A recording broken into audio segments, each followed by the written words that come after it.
তো আজকে আমরা বানাবো গার্লিক চিকেন। দেখুন গার্লিকে আমি একটা কড়াতে তেল দিয়ে গার্লিক দিয়ে দিচ্ছি। আমি চিকেনগুলো কিন্তু গার্লিক চিকেনের জন্য চিকেনগুলো আগে থেকেই ভেজে নিয়েছি ময়দা, কর্নফ্লাওয়ার, নুন, হোয়াইট পেপার দিয়ে।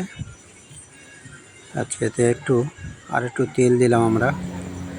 এতে একটু পেঁয়াজ দিয়ে দিলাম, আর একটু পেঁয়াজ লাগবে, পেঁয়াজটা দিয়ে দিচ্ছি। পেঁয়াজ একটু হালকা একটু লাল হবে, বেশি লাল করব না, হালকা একটু। দেখুন আমার হট গার্লিক সসও আগে থেকে বানানো আছে।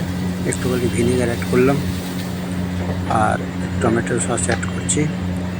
গার্লিক চিকেন অ্যাকচুয়ালি সুইট হয়, আবার সে একদম সুইট নয়, হালকা সুইট হয় কিন্তু ঝাল হয় না। দেখুন এখানে হট গার্লিক সস একটুখানি অ্যাড করে দিচ্ছি। ভিডিওটা যদি ভালো লাগে প্রথম থেকে দেখবেন, কিন্তু এখানে আমরা একটু আজিনামোটো দিয়ে দিলাম, একটু নুন, একটু চিনি। ভিডিওটা ভালো লাগলে শেয়ার করে চ্যানেলে সাবস্ক্রাইব করে দেবেন, লাইক করে দেবেন। একটু জল অ্যাড করে দিলাম আমরা। এখন জলটা ফুটবে। দেখেছেন চিকেন আমার ভাজা আছে। একটু হোয়াইট পেপার দেবো আমরা এখানে। এবারে ভাজা চিকেনটা আমরা দিয়ে দিচ্ছি। দেখুন এবারে একটু ফুটে গেলে আমরা কর্নফ্লাওয়ার গুলে দেবো। এই রেসিপিটা দেখুন বাড়িতে বসে আরামসে বানাতে পারেন আপনারা, হোটেলের স্টাইলে।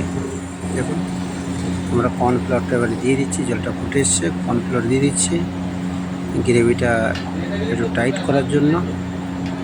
আর চাইনিজে কর্নফ্লাওয়ারটা দিতেই হয় গ্রেভি যদি হয়, গ্রেভি আইটেম হলে। এখানে আমরা পেঁয়াজ পাতা দিয়ে দিচ্ছি, যেটা স্প্রিং অনিয়ন বলে। আমার এই গার্লিক চিকেন রেডি হয়ে গেল। এবার দেখুন আমরা ঢেলে দিচ্ছি, পার্টিতে পিক আপ হয়ে যাবে। এই ভিডিওটা দেখার জন্য অশেষ ধন্যবাদ। নমস্কার। নতুন ভিডিওর জন্য ওয়েট করুন। নমস্কার।